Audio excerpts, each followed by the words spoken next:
United States Grand Prix. With lots of overtaking opportunities, this track is quickly becoming a firm fan favourite. As the clock ticks down to lights out, let's join the teams down on the grid. We're racing today then in Travis County, Texas, around the 20 corners of the wonderful Circuit of the Americas. We'll be reaching speeds of around 200 miles an hour, and there are plenty of good opportunities to pass, especially through the two DRS zones into turn 1 and the very long back straight into turn 12. What's going on, guys? Boots and Dragons here, and welcome to round 3 of the Split Screen Championship on F1 2020. We are here in the US for the US Grand Prix. Yeah, here we go, round 3. And as you can see on your screen right now, Hamilton absolutely destroyed the field like in Hungary 2020 qualifying. He was 8 tenths quicker than the nearest car. And if it wasn't for Hamilton, qualifying would have been pretty close. And as you can see on the screen as well, it's in the wet. But for strategy-wise, it's your bog standard one stop as usual. And you got a free choice of tyre. I think I might be going for the soft tyre unless the game wants me to go for the mediums. But yeah, we'll see what the strategy will look like for the other AI. Alright, so let's get into the third round of the 2020 season. Here we are, revving up to 5 headlights for the USGP. And it's go! For the US Grand Prix, they held us for quite a long time there, Dragons, as we get a pretty decent start, but one of the racing points are really coming at me. It's Sergio Perez, and it's having a massive dive bomb. Meanwhile, Bottas has taken the lead from Lewis Hamilton. Hallelujah, Valtteri Bottas deciding not to be the Mercedes wingman anymore as he takes the lead of the US Grand Prix ahead of his teammate Hamilton. Dragons coming third. Perez is up to P4. What a start for Sergio Perez! Yeah, Perez went off and had the world's biggest dive bomb, and it's worked out for him as he finds himself into the top 5. Absolutely incredible stuff. Meanwhile, I had quite a decent start, went round the outside of my teammate, but already I'm suffering the effects for what is called the Ferrari car, and I'm losing time to the Mercedes already. Yeah, but well, you did put quite a bit of downforce in your car because there was a wet qualifying on Saturday.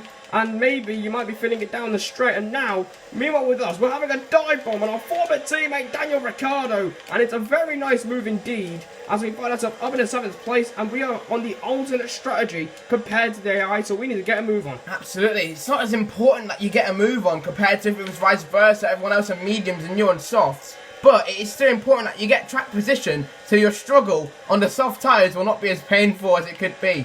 Well, at the moment, it wasn't a great start. We didn't gain or lose any places on lap 1, which isn't bad, but it's not great either, because we want to find ourselves into the top 5 at this stage, and we're going to have a bit of work to do. It's now lap 2 of the Grand Prix, and I've somehow not got a penalty there. Well, wait, are you on 2 warnings already? Already 2 warnings. I need to be extra careful about how DRS is enabled for Max Verstappen. Meanwhile, there's yellow flags. There's yellow flags. I have no idea what's going on. Well, it's right in front of us. It's definitely not the Mercedes. It looks like it's a Renault. Is it? A Renault slowing down on the map there. I think it might be Esteban Ocon. Or maybe Daniel Ricciardo. It's either one of them. I think it might be Ricciardo. Well, yeah, it is Ricciardo. I just saw Ocon there. It is. There's the confirmation. Daniel Ricciardo is out of the US Grand Prix already. Meanwhile, Vettel, did he pass Perez in the yellow flag, or did he pass him on the straight pretty easily? I'm not too sure. I'm pretty sure Vettel was able to pass Perez without much trouble as he moves himself up into 4th place, as he looks to get his season underway after 2 disappointing results in Canada and especially Bahrain, where he scored no points in the season opener. Yeah, with a DNF that was completely not his fault. The car completely let him down. Meanwhile, you've nearly absolutely wiped out Sergio Perez. And in Canada, for Sebastian Vettel, back to that topic, he did not really have a good race. He did a 2-stop as he misjudged when the rain would turn up. And he only finished in P7. Yes, he did. And now he's looking to get his season underway here. Maybe it's a kickstart for Sebastian Vettel, looking to return to his old form back in 2013 as we move up into 6th place. And we need to get past Perez because we're looking to race the 2 Ferraris and hopefully get another podium. Well, I'm in a very lonely third place. This is a bit boring for me. All I'm trying to do is try and catch these two, but they are mega quick, those two Mercedes. Right. Meanwhile, with you, Max Verstappen trying to get ahead of Sergio Perez, and it should be light work, and it is up to P5. Oh, he's coming back at us though. Oh. He's come back on the inside line, and Sergio Perez remains in 5th place. That's very entertaining then. A little tussle with the tracing point and the Red Bull. And it looks like you're kind of struggling to get ahead. It's a huge dive down the inside there. And you managed to just about get ahead. Well, we just managed to make sure that our car doesn't suffer any damage. And we move up into the top 5. It's exactly where we need to be at this stage of the Grand Prix. Because the pit window for the soft runners might be opening pretty soon. Well, I've got to definitely be very careful about going wide in some of the exits. I do not want a penalty. Meanwhile, I've only got 0.05 laps of fuel. So that's not good either, because I can't use any more fuel. I can't even tell who's in the lead anymore. Well, that's a shame. That is a great shame, but we know the two Mercedes cars are looking to race it out for the race victory, and Toto Wolff will probably be sitting very nervously at his desk right now. Absolutely. Now it's a question, what is more effective, the undercut or the overcut? And most likely the overcut is more effective, less tyre wear at the end, but it means you're going to have to suffer through more tyre wear on this stint. So that's why the overcut is kind of questionable which one's better, really. Yeah, it's quite debatable, but it all depends on the one thing that is quite important in all Formula 1, track position. Absolutely. Track position means that you can use a lot more pace, which I've not got right now. But, well, let's move on. Unfortunately, you guys, you've joined the worst US Grand Prix you'll ever see. It's already lap 7. We've had to skip to lap 7 because nothing has happened. Beast, we're all relying on you to catch Vettel and just crash into him, like, please. Because he's actually starting to catch me, but he isn't catching me enough to a point where he can be in the other in. So, well, it doesn't change anything. I'm Mercedes is still in the race. Well, that is too true. And I think Vettel has stayed out. Has he? Oh my God! No. For goodness sake! The only hope of any sort of competition is gone. Why, Vettel? Just go. Just get in the pits. This race has been an utter disaster. Once again, I've pitted at the same time as my teammate. Absolute disaster. It's even more self-destruction at Ferrari. And no wonder Vettel's leaving Ferrari at the end of the year. Absolutely. Well, he's in the pits now, and this is nothing short of an absolute disaster of a race. Into the pits comes Max Verstappen. It's going to be quite close between me and you, but not Sebastian Vettel because, you know, we all know what just happened there. Yeah, you guys got held up in the pits. You held up each other. So we're putting on the set of soft tyres, and we're going to the end of the Grand Prix. 6 laps to go here, and hopefully we can have a bit of fun. There goes Dragons down the main straight. And I think because of your little model up with your teammate, we might find ourselves in a 4th place position. So we've gained time on Vettel, but Alex Albon is right behind us. Well, the one problem for us now is that we've used both of our corner cut warnings. And if you get one more warning, it's a penalty. So, obviously on the soft tyres, you'd like to be more aggressive. So the chance of you corner cutting is definitely higher. But you got time to catch me. If you do not corner cut and you keep disciplined, you could find yourself on the podium, mate. Well, we hope so, because that's exactly the reason why we couldn't fight for the podium in Bahrain. Also, due to poor strategy, we got a 3-second penalty there. We got another one in Canada, but we somehow managed to keep the gap between myself and Bottas and take the win there. And now, we are hunting down Dragons for a podium, and this might be a fun last few laps. That is the worst penalty you'll ever see, ever. I went slightly wide, and I didn't gain any time with that penalty, yet the game decides to give me it. That is ridiculous stuff. I want to say unlucky, Dragons, but you've kind of made my job a tiny bit easier thanks to Tiny bit, and you go flipping purple as well. Nice one. From Codemasters, the track limits are absolutely ridiculous on this game. And now I've got a penalty, and the chances of a podium are definitely slimmed. Definitely. So here we are, lap 10, 5 laps to go. The question is, can Dragons keep within 3 seconds of me and maybe get another podium for Ferrari? I have to find some miraculous pace. I think you're already 3 seconds behind with that purple set. Right, you could at least be nice and just go red once. At least once. No, we're on a mission. We've gone wide here, but thankfully that's not a penalty. Are you kidding? This game, the penalty system is absolutely unbelievable. It's like you're racing on strict when we're on regular. We're on irregular and it's so strict. I went slightly wide. I'll show you in a second, guys. So basically, guys, what you're seeing here was why I got a penalty. So I went slightly wide on the exit of this corner, and that was enough to give me a penalty. Gaining no time whatsoever, and that's a penalty from the stewards. Absolutely ridiculous stuff there. So now, I might not even find myself in P3.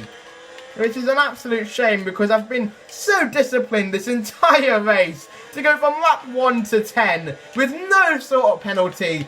And then boom, that's how I get it. I may as well have got a penalty in the first race. And you've just got about 2 seconds quicker than my fastest lap just then. So there we go. It's not getting any better for you, Dragons. With 4 laps to go, you've got a Red Bull hunting you down, breathing down your neck with the fastest lap of the Grand Prix, and you've got a 3-second penalty. Well, the least I can do is at least give you guys a show for what has been a very boring race. Yeah, give me a... How is that not a warning there?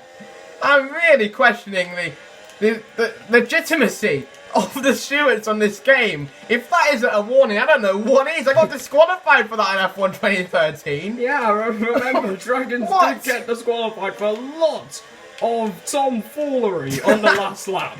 Well, anyway, let's move on, guys. Well, here we are. This is the moment of truth. It was going to happen either way, but it's even going to happen even if I do finish ahead of you, because you're going to get past me. It depends if you get a penalty or not, and there's no need for me to go defensive here, so you're too far back on this straight. But I need to make sure that I don't lose too much time with you, because otherwise, an Albon, who seems to be a mile behind right now, he'll probably mug me off for 5th.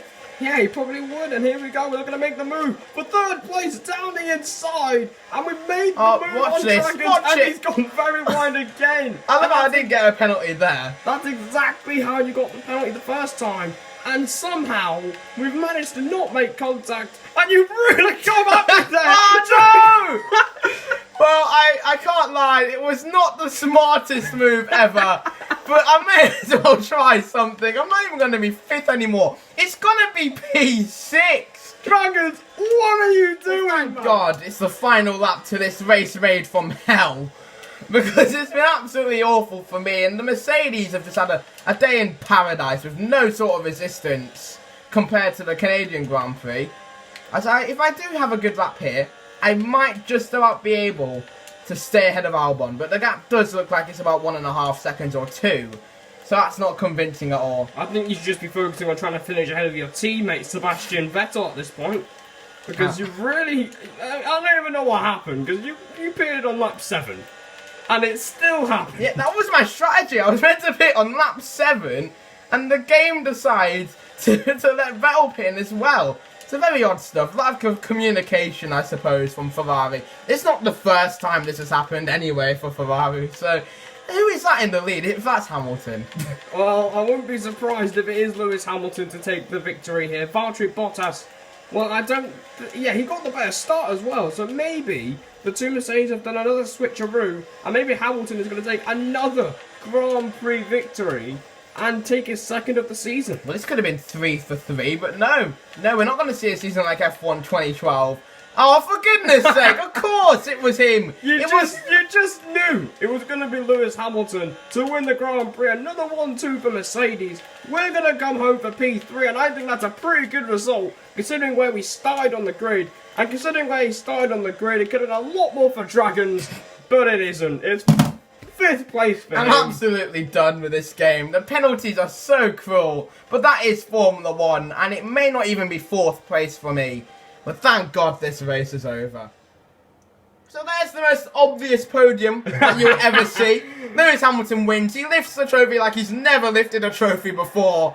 And that's the end of this race. Oh, there you go. Not the greatest US Grand Prix by any means. Look at this. Gave Verstappen on the camera. He's never this enthusiastic when he wins. No, he really isn't. Goodness me. Well, that's the end of what has been a torrid US Grand Prix. Well, there's confirmation that I haven't even ended up in P4. And I was about a second off, but really, I'm thankful that I did not end up in P6. Well, there you go. Lewis Hamilton taking another 25 points to his tally, beating Valtteri Bottas. Where the hell is Sergio Perez? Yeah, what the hell happened He's to not Perez? even in the points. Hang on, let's just see what happened to Perez. Who cares about Hamilton? Lance Stroll on the point. So, I mean, you're a big fan of Lance Stroll, so you should be very proud of the Canadian in the points. Yeah, I'm really happy with him. What happened to Perez? Perez ended up 15th. So something must have gone wrong for Racing Point. Maybe he just had a lack of pace or something, or maybe he got damaged at the start with that huge dive bomb. That sounds like a justifiable reason to be that slow compared to his teammate. And to the point Stroll had a quicker lap than him. Yeah, so it's definitely a bad day in the office for Sergio Perez. And speaking of bad days in the office, Daniel Ricciardo, the only retirement from this Grand Prix. As you can see, look at the discipline I showed in that race. I was the cleanest driver in that race from lap 1 to 9. No, but look at it. Look, normally you'd expect me to corner cut like 8,000 times before, like, you know, the end of the race. But look, lap 1 to lap 9 with no corner cuts. And the game still gives me the worst penalty in the world. Dragons, you still got a penalty anyway. Absolute BS. But that, guys, is the end of the video. Feel free to like, comment, follow, subscribe. For more F1 2020 content, this has definitely not been the greatest race we'll ever do on this game, by any means. And that's coming from me, and I came third. Absolutely. So, hopefully we'll get a better race for you guys next time. Just look at the difference between Vettel and Mercedes lap times. Dear God. They're nearly 2 seconds quicker. But anyway, guys, that will conclude today's video. We'll see you later. Goodbye from the US.